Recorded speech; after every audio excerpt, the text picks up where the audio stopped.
Hello, I'm Mike Gordon, and for our second game of Crisis, I will be taking on. A few years after the last battle, in this land, the peace is threatened again by an evil power. The Lord Darkness, Lord Gold, who should have been imprisoned in ancient times, arose again. He destroyed entire countries with his evil clan, bringing this world to chaos. Once again, the three warriors have thrown themselves into a mighty battle. That's right, Golden Axe 2. It's been 3.5 years since I last covered a Golden Axe game as my fourth perfect playthrough. And now I'm going to just leave the game on normal, max out my health meter, and change the magic to from special to normal. What this does is allow me to properly level up my magic and use the most powerful spells. If I were to leave it on special, my spell charges would be locked to the level 1, but could use it up to like 6 to 9 times or something. I don't know. The point is, we don't get the dragon, and that's why I chose the lady here.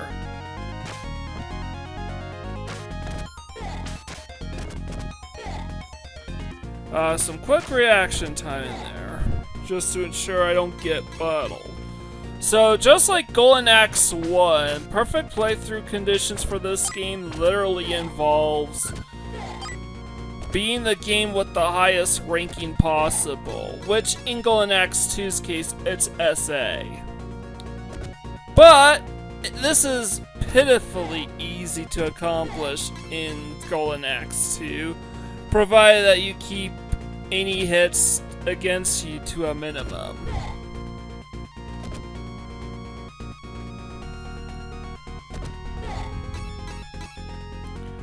So why did it take so long for me to cover Golden Axe, another Golden Axe game, after Golden Axe 1 was the first?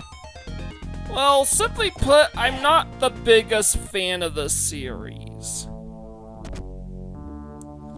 I just don't like the incredibly wonky hit detection, or how normal, even the most normal basic enemies take so much damage to kill.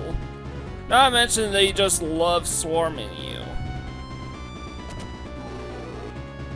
So I use my spells to purge myself of these enemy swarms, and I get 2 books. After the battle in the Ravaged Village, we decide to start for the Ancient Ruins. And our ranking says 32.0. So to achieve a ranking of SA, we need a rank to beat the game with the ranking of 100 or higher. And that is really, really easy to accomplish. So easy, in fact, I'm kind of surprised there isn't a higher ranking than that, like double S.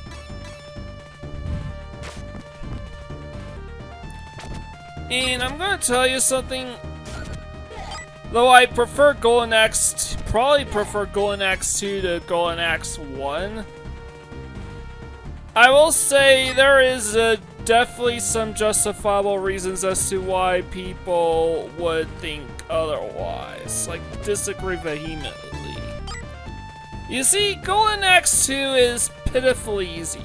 Not only is a perfect playthrough for Golden Axe 2 far more manageable than for a normal person, that is for Golden Axe 1 or Alien Storm, but the enemies are very, very easy to gimp and exploit and catch them in a repeat pattern.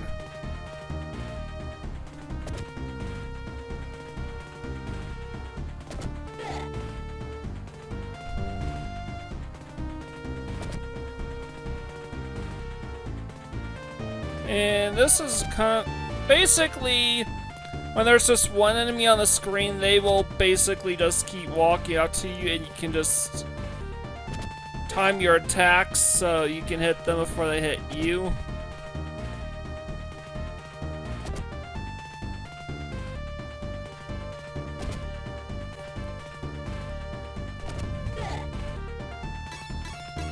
It just makes the enemies very easy to exploit. And even when there's multiple enemies come on screen at a time, the enemy hordes aren't as bad as they were in Golden Axe 1 or especially Golden Axe 3, which I consider to be the best of the lot, but it never made its way in North America, at least not in a physical sense.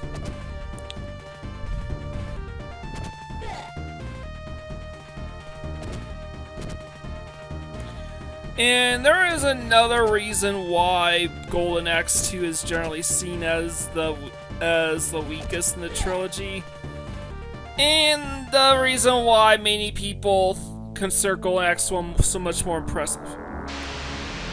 So while we do get the dragon, I think it's safe to say people kind of prefer the dragon Golden Axe 1 from an aesthetic standpoint. You get this giant dragon head just popping out the corner, the top corner of the screen, breathing fire upon everything. But in Golden Axe 2, it looks way smaller and fatter. We found the enemy was using the ancient ruins as a base. We have destroyed it, and now we leave for the enemy's headquarters. Alright, we're 50.0, we're halfway there. At least towards the ranking side of things. So, because of this, yeah, you get the whole dragon this time. It's clear that's supposed to be from a distance, but he's shrunk down and does not look as good as he does in the original Golden Axe. So, even though I think this game plays better, it's a little more beginner friendly than the first game.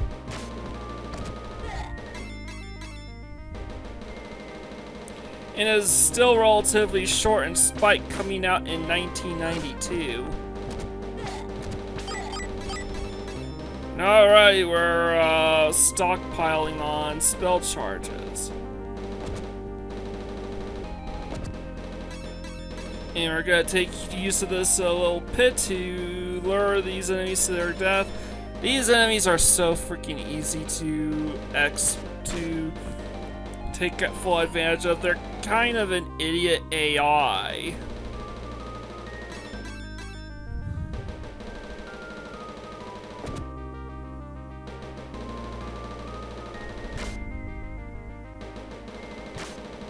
I wasn't ready to... I was kind of hoping they would charge after me, but that doesn't happen. But, oh well. Get him down the pit, and now it's the next boss.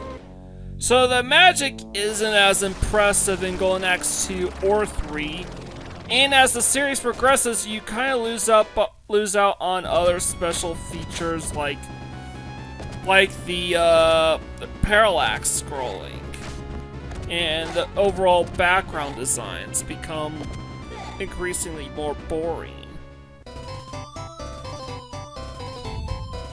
Whereas the first Golden Axe came out in 1989 and has a much more impressive display of magic than the sequels. To reach the enemy's castle, which is blocked by high mountains, we reluctantly decide to march through the cave called Dragon's Throat. So our ranking's 84.0 now. Good. And there's a... Alright, never mind. So we're gonna try to kill this guy. It's a little trickier to manip this guy towards the ledge because there's barely any ground there. But these two I should be able to lure off to the side with relatively little issues. I want to wake all these guys up and unleash a spell on them. Now this is still relatively weak sauce, just level 2.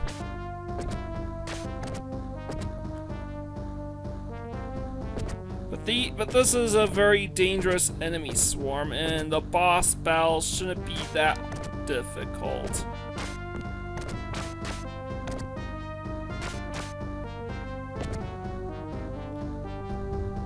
See, the skeletons are kind of a dangerous group of enemies. Okay, we're halfway done alright, that's good. And we're done here. And the spells definitely help at whittling the health down so you're not stressing yourself out with killing these guys.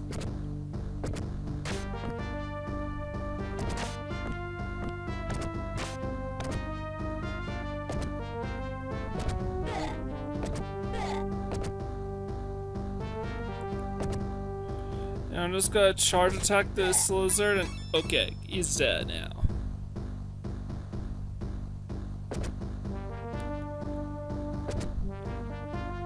And I also want to be able to save up my spell charges for the later stage bosses because they have quite the numbers of swarms, and the bosses themselves can be a little tricky. But still, the only difficult boss fight in Golden Axe 2 is the final boss. And spoiler alert, we're not using our magic for that fight, because we don't need to.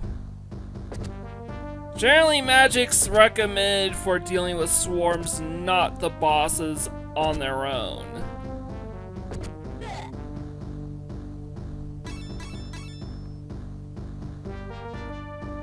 So I'll build this ledge, and I'm gonna knock this guy off the ledge and fire breathe with the little dragon. Like, you can even make the argument that even the mounts aren't as cool looking. But I do like the inclusion of the lizard soldiers. Those are a fun little design here. And look how easy it is to exploit the enemy AI like this. Get all the enemies in one direction in a decent enough distance where they just charge at you every time. Their behavior becomes very easy to exploit. Look, we're not even facing the bosses yet, and look.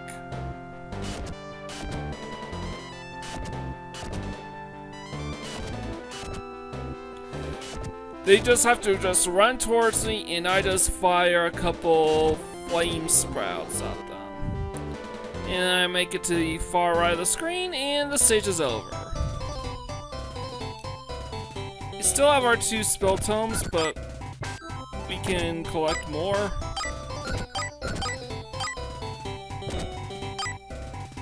And looky here, we're already almost full. We have passed through the long red-hot cave and found the castle gate standing in front of us. And our score went down for some reason. Now it's 76. I'm guessing it's because we used magic during the swarm of skeleton enemies. So we got nerfed there. I don't know.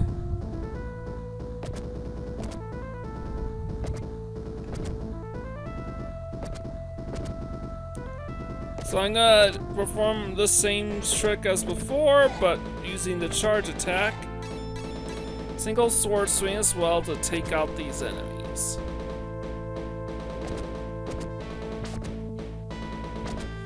I want the dragon because the dragon is strong.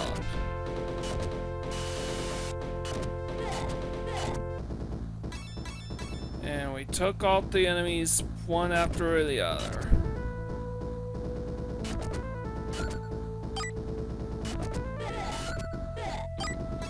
Now, generally, I don't think I need to exploit the spell charges until the boss fight. Since all I have to do is manipulate the enemy AI and dead.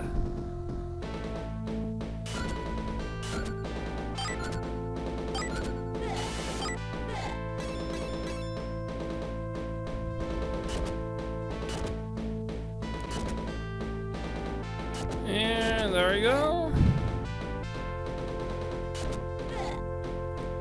And we're gonna summon our own little dragon soon. First I gotta take care of these guys.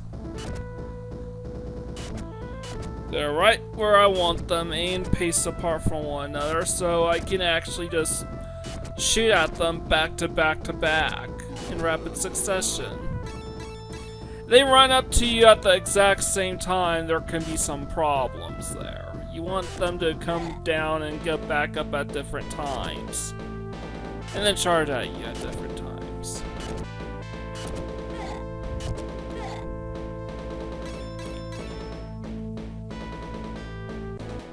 And we're not gonna use our spell charges yet because to summon our very own big dragon, but it's not yet.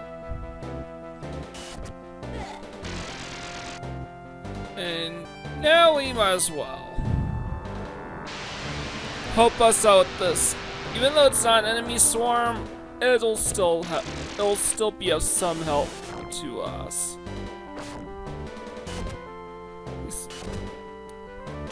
And these guys will not charge up to us, so feel free to walk up to them for a bit. And no more bonus rounds. Our enemy, Dark Gold, must be in this castle.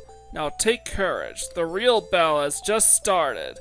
Our score is 123, so all we have to do is hold the fort and beat until we beat the game. That means taking little, if any, damage the rest of the way. Taking damage will cause our score to drop. So we don't want it to drop too high, and ideally we don't want to take any damage at all.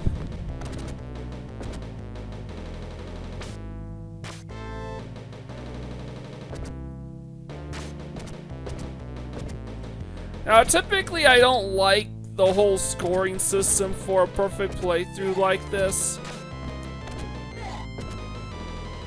But you know what? People love the Golden Axe games. They especially love the first game, even though I think the game is a touch overrated. I can at least understand why the game would seem so much more impressive than the second and third games, especially considering the fact that it came out in 1989, its launch year. Whereas the other two games came out in 92 and 93, and they don't look that much better. They actually look worse in a multitude of different areas. Though certainly not in the character models. They look better.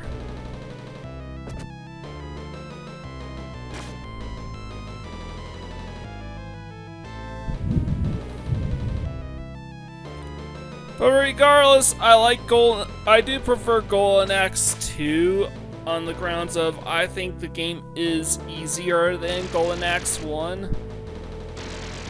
And I definitely prefer Golden Axe 3. It may fail spectacularly with as far as the magic system's concerned. But as far as what matters, such as the gameplay, it absolutely blows the other two games out of the water. It controls much better. It controls like an actual beat 'em up, where your attacks actually can make connections, and you can't cheese the enemy AI like you can in Golden Axe 2. Like absolutely cheese the enemy AI. So I gotta knock these skeletons off the ledge, and there's not much we can do. We have to battle the guy for certain. If the ledge is off screen, that's like it's not even there at all.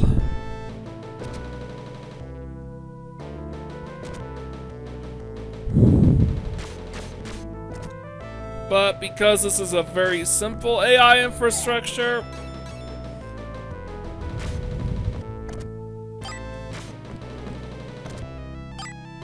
though I have no idea what caused that mage to step backwards. I actually went back and forth to make sure I didn't hit the rewind button for no particular reason, and I couldn't find the consistencies that would back that up, so I guess it's just a weird script.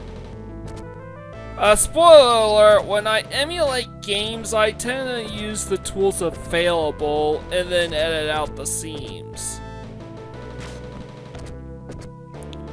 For example, using save states in between levels and bonus rounds and whatnot, and using save states and using the rewind feature so I could go back and fix the mistake I made. But I do my damn hardest to try to edit out the seams so it looks like it's all single runs.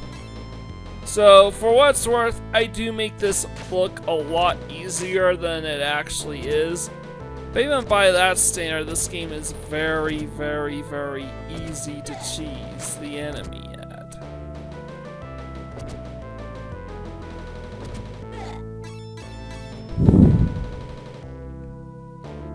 So, we're nearing the penultimate boss fight, and know that enemy that was sitting on the throne at the start at the game's prologue, that isn't Dark Gold.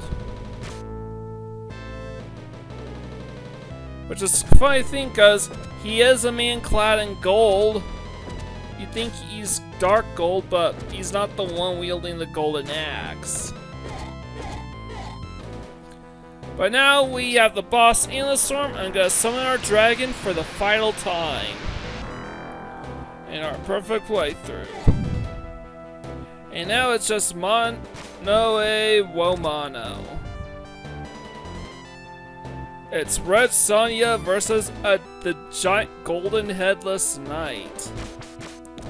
You also have Conan the Barbarian, and I forgot who the dwarf I think is modeled after Tolkien.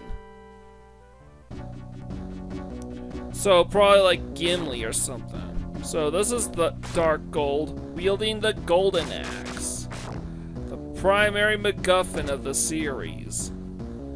Similar to Soul Calibur later on down the line. Though those were fighting games, and pretty good ones. Especially the first two.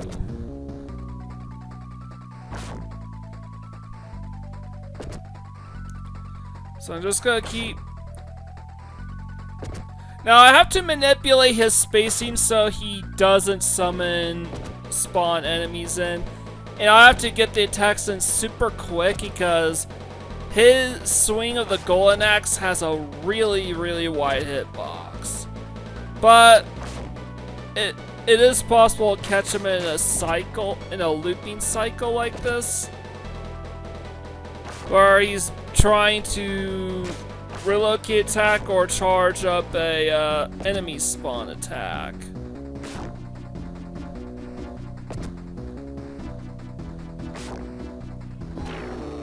And he's dead. And now I have to read some text super fast once again. After the long hard battle, you finally defeat the evil emperor. Now the world will be at peace again. You are a true hero. Oh, thanks. So Red Sonja, Conan the Barbarian, and I guess Gimli.